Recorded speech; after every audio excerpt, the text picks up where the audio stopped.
Biografía de Erasmo de Róterdam. Erasmo nació en Róterdam el 28 de octubre de 1466 y falleció en Basilea el 12 de julio de 1536. Es conocido como Desiderius Erasmus Rotterdamus, pero fue bautizado como Gersen, también llamado Gerrit Gerritszoon. Fue un humanista, filósofo, filólogo y teólogo holandés, autor de importantes obras en latín, de ahí que sea considerado por muchos como el príncipe de los humanistas. Fue hijo de un sacerdote de Gouda y una mujer de procedencia burguesa. Entre 1478 y 1483 estudió en la escuela de St. Lewin, en Deventer, donde conoció a personajes como Alexander Hergius y entró por primera vez en contacto con el humanismo, Devotio Moderna. Después de ser ordenado sacerdote a partir de 1492 en la Orden de San Agustín, Erasmo estudió en la Universidad de París, lugar en el que estaba radiando con fuerza el renacimiento de la cultura de Grecia y Roma. De ahí que sea en esta etapa donde se encuentren los comienzos del pensamiento humanista de Erasmo, que convirtieron al joven en un pensador libre y profesor de ideas independientes para su tiempo. Los comienzos de su formación.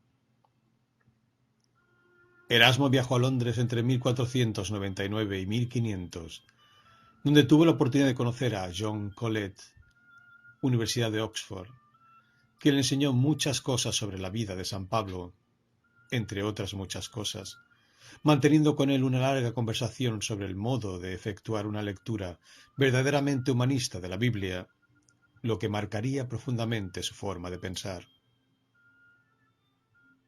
En este mismo año de 1500, Erasmo, con la colaboración de Publio Fausto Adrelini, escribió sus adagios, fábulas, que son más de 800 refranes y moralejas de las traducciones de los antiguos Grecia y Roma, junto con comentarios sobre su origen y su significado.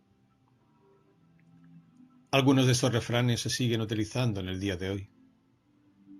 Erasmo trabajó en los adagios durante el resto de su vida, hasta tal punto que la colección había crecido y ya contenía 3400 en 1521, siendo 4251 en el momento de su muerte. El libro se vendió con éxito y llegó a contar con más de 60 ediciones, una cifra sin precedentes para el año 1500. Erasmo empezó a dictar una cátedra como profesor titular de teología en la Universidad de Cambridge, en Inglaterra, donde conoció importantes amistades que mantuvo durante toda su vida, como Santo Tomás Moro o Tomás Linacre. Se le ofreció un trabajo vitalicio en el Queen's College de la Universidad de Cambridge, y es posible que, de desearlo, hubiese podido pasar el resto de su vida enseñando ciencias sagradas. Sin embargo, su naturaleza inquieta y viajera y su espíritu curioso lo hicieron declinar ese cargo y todos los que se le ofrecerían en adelante. Realeza y la nobleza inglesas. Sin embargo, su naturaleza inquieta y viajera y su espíritu curioso, junto a un incontrolable rechazo a todo lo que significara rutina, lo hicieron declinar ese cargo y todos los que se le ofrecerían en adelante. Erasmo vivió en Italia entre 1506 y 1509, la mayor parte del tiempo trabajando en una imprenta. A partir de esas conexiones con universidades y con escritores que iban a la imprenta, Erasmo comenzó a rodearse de quienes pensaban igual que él y rechazaban los abusos de la Iglesia. La fama de Erasmo. La fama de Erasmo se extendió progresivamente por toda Italia, y sus ideas sobre la elevación intelectual y religiosa comenzaron a conocerse y discutirse. Sin embargo, no todos simpatizaban con Erasmo, pues había quienes rechazaban las ideas que tenía, y estos opositores comenzaron a criticarlo tanto en público como en privado. Puede que esta fuera la causa por la que el erudito abandonó Italia y se trasladó a Basilea.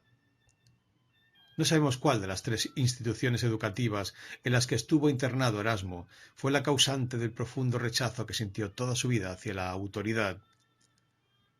Pudo ser la escuela primaria en su juventud, el convento agustino en su adolescencia o la Universidad de París a mediados de la década de 1490.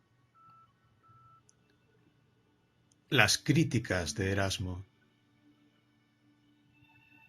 Como resultado de todas sus reflexiones y pensamiento formado por las diferentes instituciones y personajes con los que tuvo contacto, Erasmo desarrolló un sentimiento de rechazo frente a la Iglesia Católica y llegó a la conclusión de que tanto los colegios como las universidades y en general la misma Iglesia impedían pensar libremente. Desde entonces se opuso a cualquier tipo de autoridad y buscó mayor libertad leyendo a escritores clásicos, puesto que ellos vivieron en los tiempos en que todavía el cristianismo no había triunfado. Lo que nadie podía prever era que la voluntad de Erasmo se resistiría a ser quebrada hasta el mismísimo día de su muerte. Por otra parte, se enfurecía al ver la disciplina que se aplicaba con los niños, mientras los monjes disfrutaban relajadamente, contrariando los propios principios que enseñaban. En la universidad se dio cuenta de que, en vez de enseñarse allí las nuevas ideas, lo que se enseñaba eran teorías anticuadas de los primeros siglos del medievo, y que en vez de avanzar y estar más adelantada que el resto de la sociedad, andaba obsoleta e inmutable, recibiendo siempre sus ataques y críticas. Erasmo y la Iglesia. Erasmo decidió pronto que podía hacer algo para revertir la situación con las ideas de sus amigos de los monasterios agustinos y algunas otras ideas de John Colet. Comenzó a analizar detenidamente los libros más importantes de las antiguas civilizaciones griega y romana, tratando de modernizar sus contenidos e intentando aplicarlos a la vida de la sociedad en la que él vivía, tratando de extraer lo más significativo de esos textos, antiguos pero brillantes, para que cualquier persona pudiera entenderlas, penetrar en su significado. Nunca dejó de luchar contra la cárcel espiritual que lo observaba en todas las partes, en todas las instituciones educativas, intelectuales, políticas y sociales de su época. Esto le acarrearía numerosos problemas a lo largo de su carrera. Fue en Basilea donde, según escribió, se vio obligado a retirarse a causa de las persecuciones a que se le había sometido.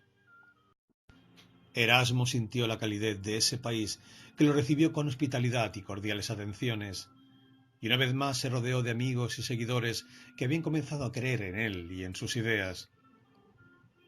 Fue allí donde empezó a escribir, a una edad ya madura y tardía para lo normal en aquella época, porque consideraba que quien no sabe escribir bien siempre se equivoca al expresarse o transmitir un mensaje.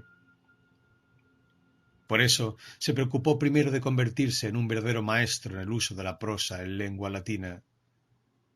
Fue el idioma más claro que encontró, el más apropiado para transmitir ideas complejas y el más útil para transmitir sus ideas a toda Europa. Solo después se atrevió a poner por escrito sus creencias. Las polémicas de Erasmo contra la Iglesia han sido malinterpretadas con frecuencia. Erasmo estaba de acuerdo con la doctrina católica y con la forma de organización de la Iglesia. Lo que le molestaba eran la rutina, las supersticiones, la ignorancia. Pues Erasmo quería utilizar su formación universitaria y su capacidad para transmitir ideas, para aclarar las doctrinas católicas y hacer que la Iglesia permitiera más libertad de pensamiento.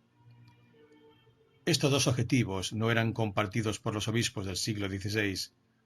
Aun así, desde su trabajo de académico, versado tanto en la doctrina como en la vida monacal, Erasmo creyó su obligación liberar a la Iglesia de la parálisis a la que condenaban la rigidez del pensamiento y las instituciones de la Edad Media, ya que él creía que el Renacimiento era una manera de pensar fundamentalmente nueva. La tradición y las ideas de la Edad Media no tenían ya lugar en el mundo, y él debía ser el encargado de cambiar el estado de cosas.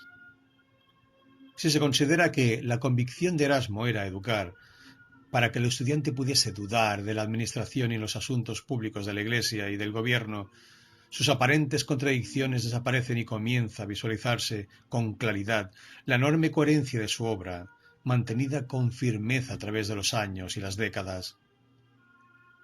A través de toda su vida, Erasmo había sido consecuente en sus críticas a los poderes establecidos y a los abusos que los malos religiosos hacían de ellos. Al verse involucrado en la trampa de tomar partido, tuvo que dar explicaciones y decir públicamente que sus ataques jamás se habían dirigido contra la Iglesia como institución, ni menos contra Dios como fuente de inteligencia y justicia, sino solo a los malos obispos y frailes que ganaban dinero vendiendo el paraíso y cometían otros delitos religiosos como la simonía. Erasmo pudo salirse con la suya y le creyeron, principalmente porque su brillante trabajo con la Biblia confirmaba su fe y su enorme difusión pública lo había convertido en un personaje querido y admirado por católicos y protestantes por igual. Sin embargo, en general, Erasmo estaba de acuerdo con las ideas de Lutero, especialmente en las críticas sobre el modo de administrar la Iglesia. Además, Lutero y Erasmo se hicieron amigos personales, y el reformador Lutero fue una de las pocas personas a las que Erasmo reconocía públicamente admirar. El alemán, por su parte, siempre defendió las ideas de Erasmo, argumentando que eran el resultado de un trabajo limpio y de una mente superior. Pero la situación no podía durar. Lutero empezó pronto a presionar a Erasmo para que éste se presentara como la cara visible de los reformistas, a lo que el holandés se negó completamente. Por su parte, el Papa también presionaba a Erasmo para que atacara a los protestantes. La negativa de trabajar para uno u otro bando fue interpretada por ambos como cobardía y deslealtad. La Iglesia lo acusó con una frase célebre: «Usted puso el huevo y Lutero lo empolló», a lo que el teólogo respondió con la no menos conocida ironía: «Sí, pero yo esperaba un pollo de otra clase». Las cartas de Erasmo son interesantes.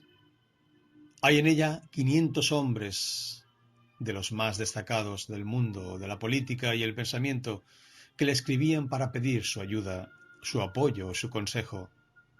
Muchos de ellos respetaron la palabra de Erasmo, pero no todos. A pesar de su magnífica variedad, cantidad y calidad, lo más interesante de la correspondencia de Erasmo es su interminable intercambio con el líder protestante Martín Lutero. Desde el mismo inicio de su relación, Erasmo y Lutero intercambiaron multitud de cartas que se conservan y arrojan una importante luz sobre sus caracteres y el tipo de relación que los unió. En los primeros mensajes, el reformador no se cansa de alabar exageradamente el trabajo realizado por Erasmo a favor de una mayor y mejor cristiandad, pero sin hacer mención a la reforma que él mismo pensaba emprender. Más adelante comienza a rogar y luego a exigir a Erasmo que abandone el catolicismo y que se una al recién formado bando protestante.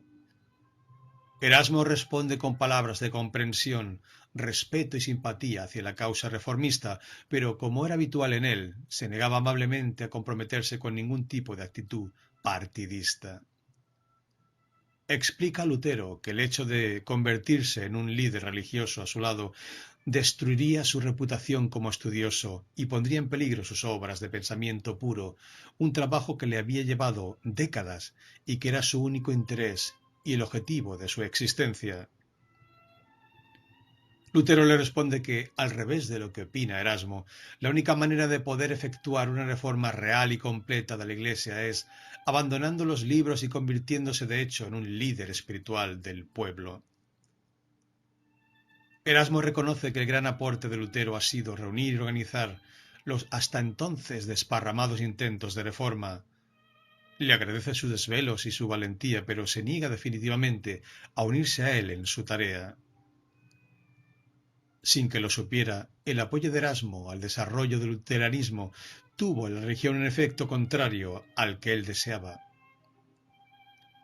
Al revivir los ideales del santo fundador de la Orden de los Agustinos, el protestantismo daba un gran impulso al interés y compromiso personal de los fieles en la religión. Esta fe vivida íntimamente, personalmente, sigue siendo hasta hoy el pilar fundamental del pensamiento protestante. Pero Erasmo siempre había luchado por cambiar los abusos que los católicos hacían de las ideas cristianas, pero no las ideas mismas. Él afirmaba que la reforma podía hacerse perfectamente sin recurrir a cambios doctrinales. Solo 2 veces en su vida permitió que se lo involucrara en polémicas sobre asuntos de doctrina, ya que las consideraba ajenas a la verdadera tarea de su vida. Uno de los temas que trató en profundidad fue el de la libertad. Los protestantes creían en la libertad y decían que no hacía falta una iglesia para alcanzar la salvación. Por su parte, los católicos prácticamente negaban la capacidad humana de ser libres. En uno de sus libros, publicado en 1524, Erasmo reconoce y ataca las exageraciones de Lutero acerca de la libertad humana. Pero, con el ansia de verdad científica que guiaba su obra, poco después analiza los argumentos contrarios de los católicos y termina concluyendo que ambas posturas contienen partes de verdad. Erasmo afirma que, en verdad, el hombre nace atado al pecado, pero que también dispone de las formas adecuadas para solicitar a Dios que le permita desatarse. La forma adecuada de pedírselo la ofrece solamente la Iglesia Católica y depende del pecador saberlos aprovechar. Esta fue su gran aportación acerca del gran problema de su época que enfrentaba a protestantes y católicos. Erasmo pasó los últimos años de su vida acosado tanto por católicos como por reformadores.